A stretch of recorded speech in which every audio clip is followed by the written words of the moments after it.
put that up a little bit, but I think I'll be fine. It's just a place to anchor to. So hopefully that'll all work out okay.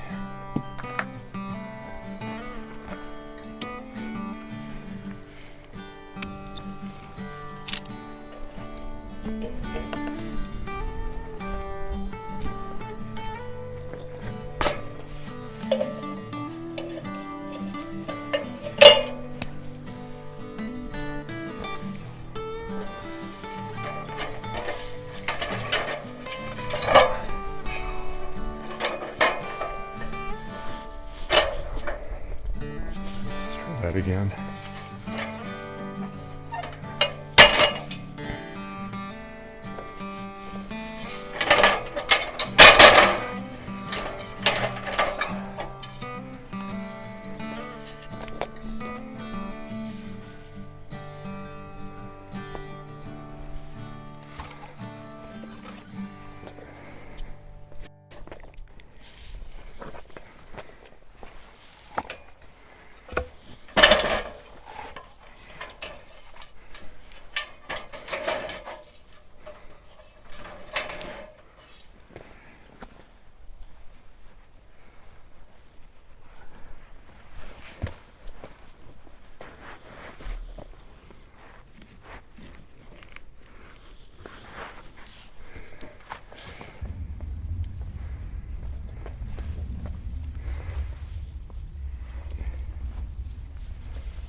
All right, I'll be back with you when I get the other two done. Should be fun.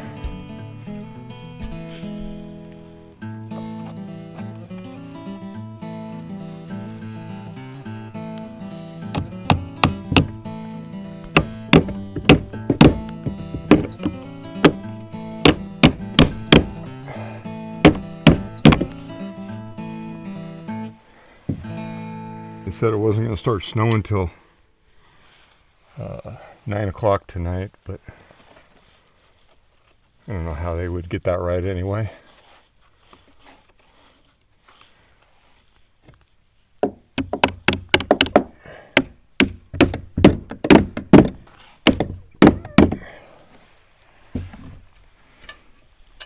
All right.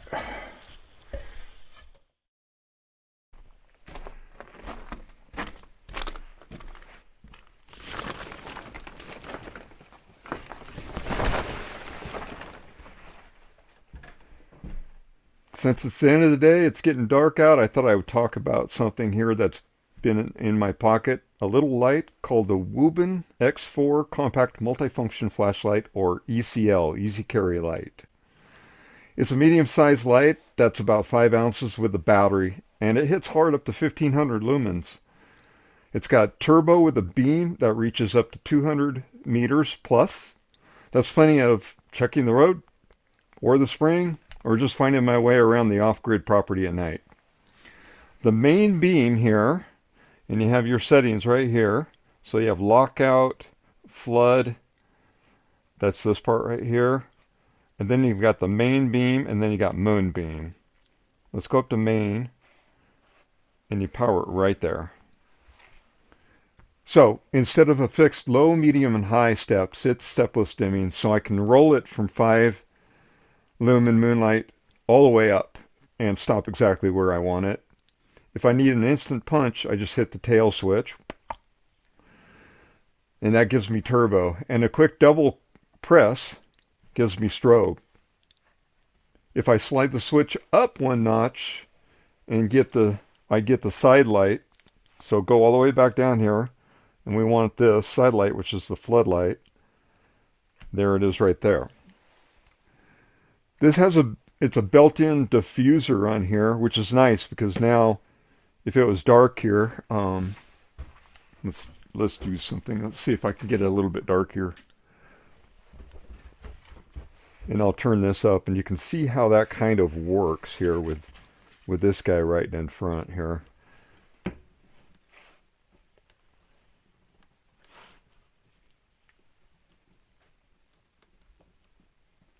There we go. So you can see you get light all the way up to the base of the flashlight here. So it's really nice because you can use that when you're out. You could run it this way, it'll do the same thing. And the higher you are, obviously, the more flood it does. So it's really nice in that manner. Let me turn that thing down a little bit. Okay. So it has a built-in diffuser there. So it spreads that light evenly across the work surface instead of being a little spotlight. It runs from 1 lumen to 100 lumens. So I can use it as a camp light, a bench light in the shop, or a soft night light without killing my night vision. So if I would press and hold the button here on the side, it goes in to a sort of alternating them. I can stop right here. Okay, that's the RGB green. It'll do red, blue, and green, and along with some flashing patterns too. If I double hit this, then it'll just go into strobe basically. So it's a fun little signal feature, but it's there also if you need it to mark a spot or just be visible. So it's dust and waterproof, down to 2 meters for about an hour. Inside is a standard 18650 battery. I'll show you that here. You got a little lockout button right here. I'm in lock mode. You want to push down towards the bottom, and then you should be able to push it open like that, and there's your battery. That's rechargeable. You could buy a second one of these batteries if you're out camping and you don't have a way to charge it out there, and then you can just swap out batteries and charge them later. Where you charge these, where you see here, if I slide this all the way open here, you have a spot for the USB-C. You get a USB-C cable to USB. You get a lanyard if you want to put that on, and then you get your little owner's manual. But once this is down, it covers that. By the way, the very top setting here is moon. It's slightly dim, and it's only one setting. You can't change the setting. You can't do anything with it. So it's a nice setting that saves the battery life for this. So very bottom, we're back in the locked mode. Nice thing is I can just do that. Another thing is I can do is I can just, if I want to just turn on the light, I can go up here again, and I can just hit this button back here, and it turns it on. I don't have to turn it on right here, which is really a neat feature. Also, it's got a clip on the back, so you can clip that on you, on your backpack or whatever, and use that diffuser light, and then you can see the trail, because this thing will light up that trail really nice for you. For off-grid use, I really like the combination of this with the strong main beam. I really think it's a usable side work light, and long run times up to hundreds of hours. On the lower levels, if you're interested, I'll just leave a link to the WUBEN X4 flashlight down below. All right. Tomorrow I'll get back to finishing the Tamarack shingles install on the gable end. In the meantime, I hope you'll check this out. Thank you for taking the time to look at this. This is the WUBEN X4. I appreciate it. We'll see you on the other side. Thank you. Bye. All right, folks. We're going outside for the WUBEN X4. Let's see how it works, huh?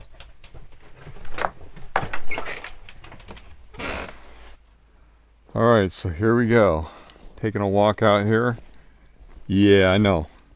Hard to see, huh? I guess I should use the floodlight. We got fog out here, though. So I'm going to go up here a ways. And I'm taking you up with me past my solar panels. Just to give you an idea of how far I'm going. It's about a football field length. Here's a build that I was working on. Give you an idea of this light. It does really well. This does not do it justice. I was able to see my snow-covered tarp on my cabin from here, which is about 350 feet away. Alright, this is going to be the floodlight. And now I'm going to RGB. Let me switch. There we go. Floodlight. Getting higher.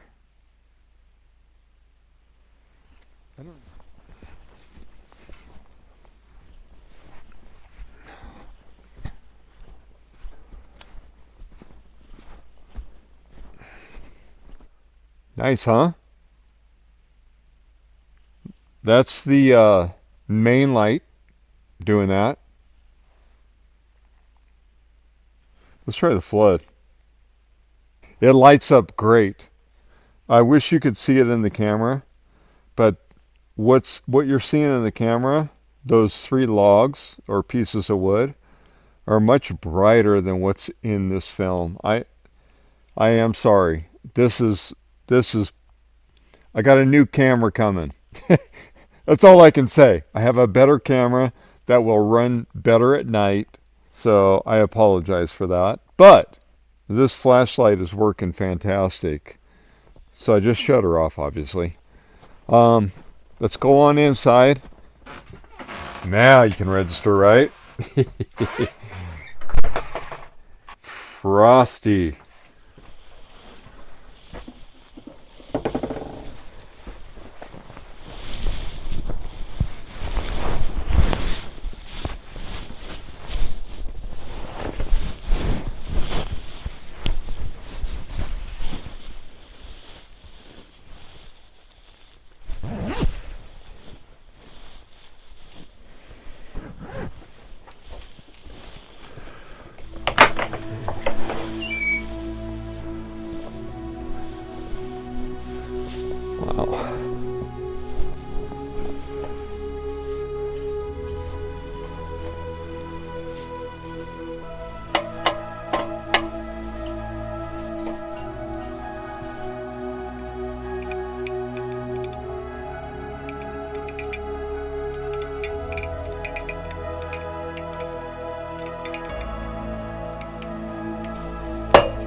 tractor does really good with all the weight I have on it, but the main reason is so that when the snow, if I keep up with it, when it starts to melt off around March, it'll melt off quicker and I can drive out of here.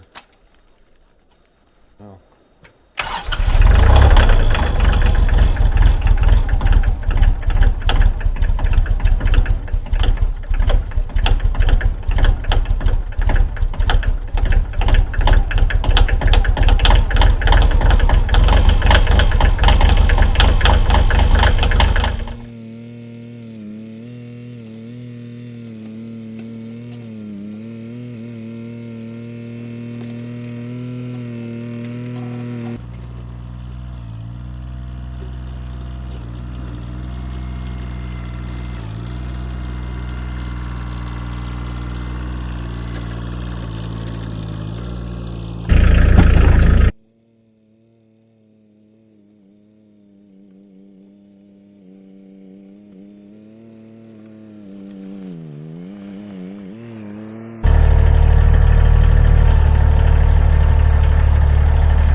Hopefully that'll keep everything at bay.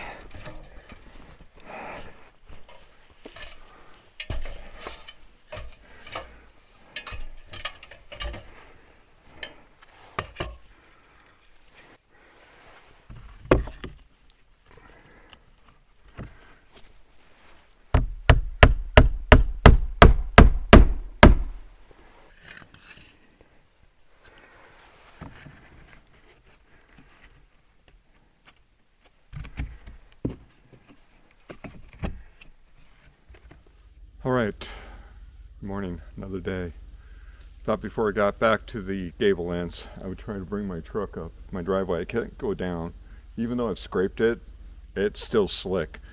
17 degrees Fahrenheit out right now. So it's a good time to drive up here while it's still really frosty, freezy, but it'll get up to probably 31 today. It'll still be freezing. But anyways, I'm going to give it a shot. Park down there, it's running. Let's see if we can get up the hill a little bit to the top of my driveway. Then I got to take the long way around. I'll give you a little drive around. Show you what it looks like.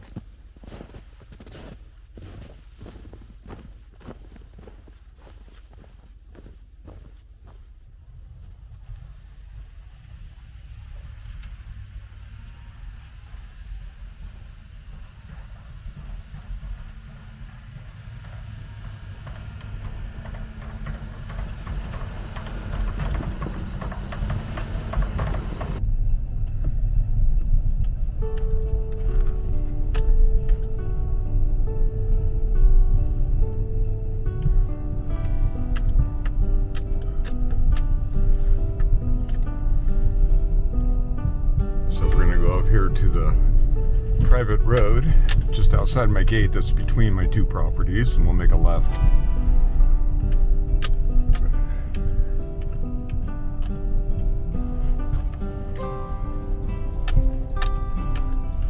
I have not scraped this. It's only about 4 inches of snow, 5 inches of snow, but still, once I hit the slopes it gets dangerous.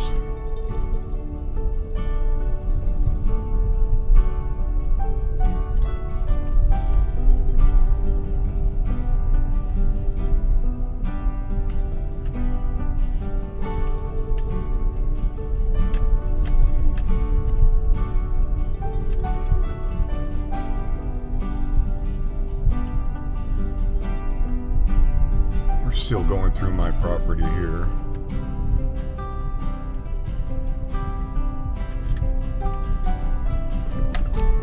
My neighbors have been through here, it looks like. And we're coming up to where we're going into my neighbor's property. About right here anyway, approximately. Oh, there it is. Markers on the side of the road. This is their property and just no crossing.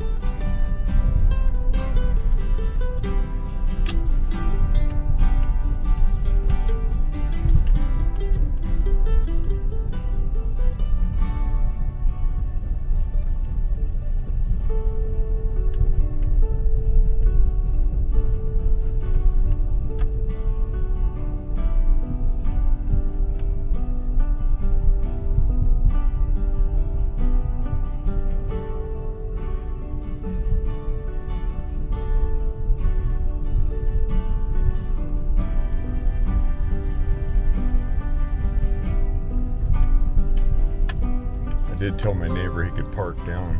I cleared 2 spots for parking, so I slipped a little right here. This is where we're starting to get into a slope.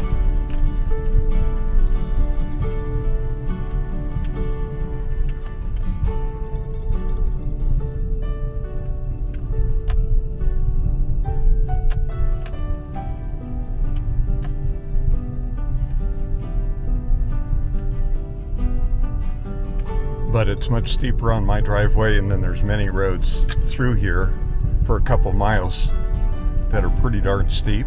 Well, actually, more than that. There's some various steep spots that would be challenging to get through, even with chains on like I have now.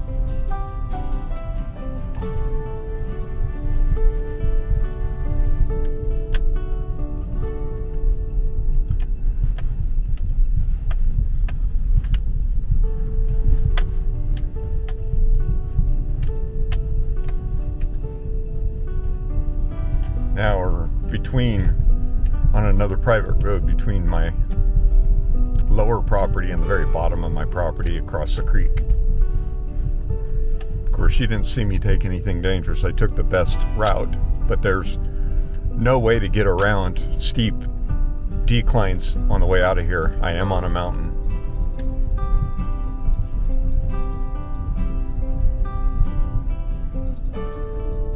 And of course, we are in my property and coming across where I get my water.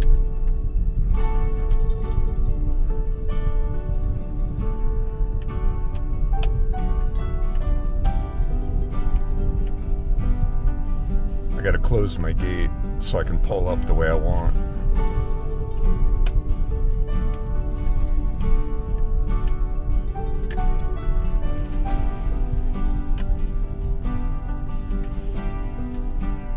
Oh, my neighbor's not down here. I thought he would be.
Burr.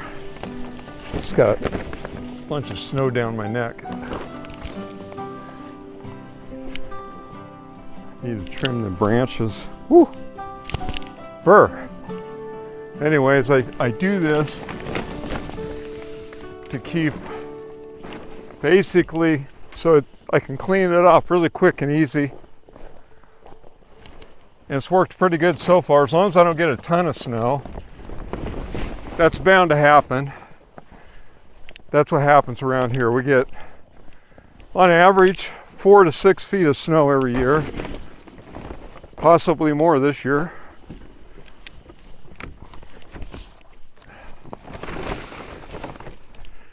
But this way my doors usually don't freeze shut. All right, I'm gonna take a little walk out here and go down to my truck. I gotta go grab a battery out of the spring. So I'll go ahead and do that here in a minute. Thought I'd show you the snow I'm dealing with. Right now it's about 25 degrees Fahrenheit out. So it's warmed up.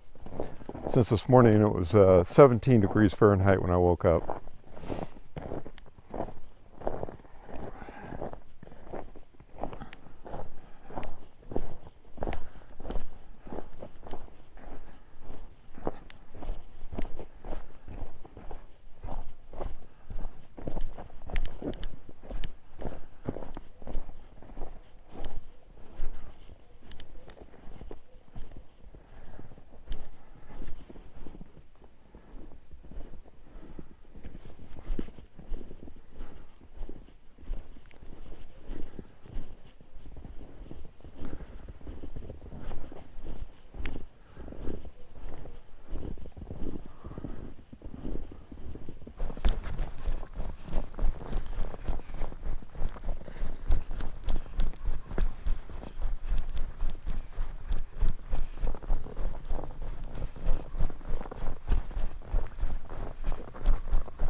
And the second will be coming alongside of my old dilapidated old cabin. I don't know how many years old it is. I'll show you here.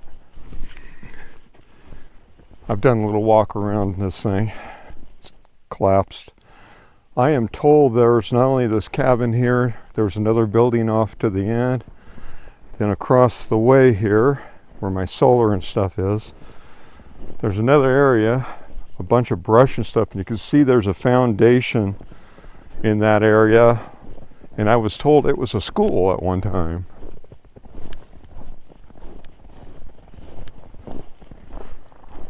So now we're on the road.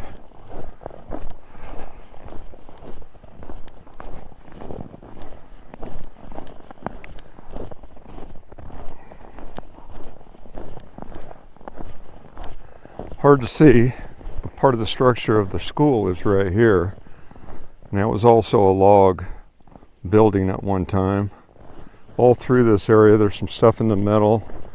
I can tell where there's a door for it laying down. You see a lot of logs sticking up in here. So a lot of the stuff's missing. I'm sure somebody pilfered it to burn it. There's been a coyote through here.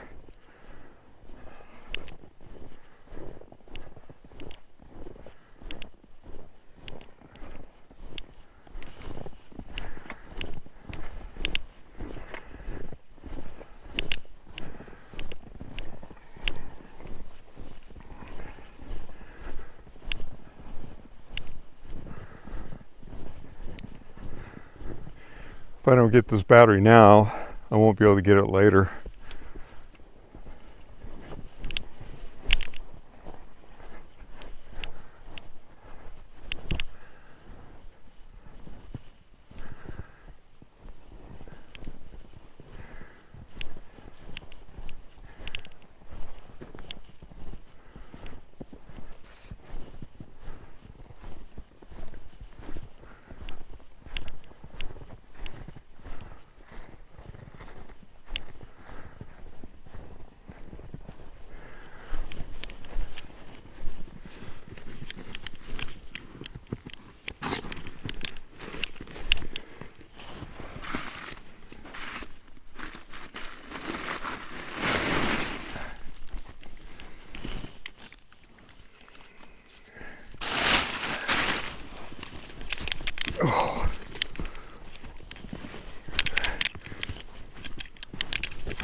All right.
Starting to get breezy.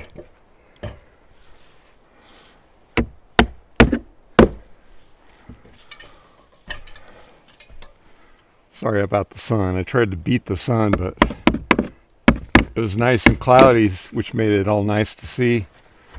But small cloud.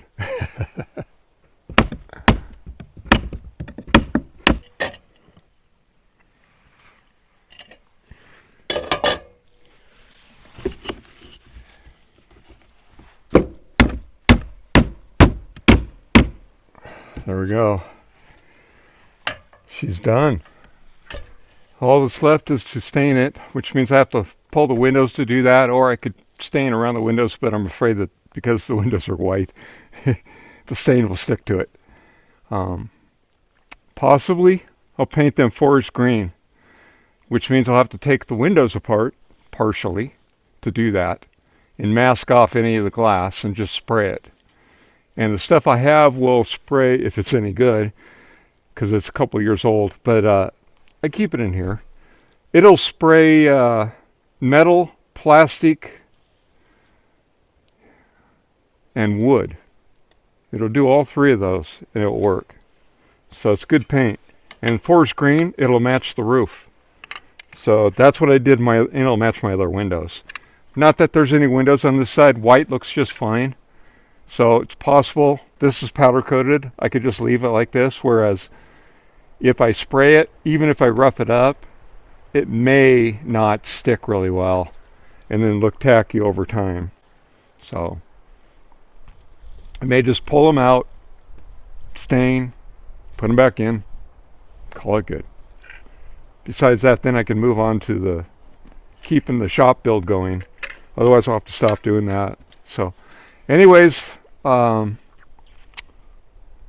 hope you enjoyed this. I hope you get something out of it. I'm learning about shingling. This is not something I know anything about. So I may have done it wrong. Each side I've done them all differently, and this one I think turned out to be the best layout. I left them more of a full length and just did more of a total overlap than I did on the other side, and I like that better. I did not do a double row down here, and I would have, but I already had a trim piece here as a first row that runs clear across here. So that is why you don't see me do a double row of shingles. Yeah, water could get in between these. I'm not worried about it. I don't think we really don't get a lot of rain here. I'm just not worried about it. But the proper way would be to double shingle and overlap on the first row. Overlap the first seams. That way the seams are all between all of these. Just so you know, I do know how to do it right. I just didn't do it that way. So I didn't plan to put shingles up here originally. That was not my initial plans. I was going to do board and batten up here. But as most of my plans are, they can always change. I get ideas, you know, and then they evolve.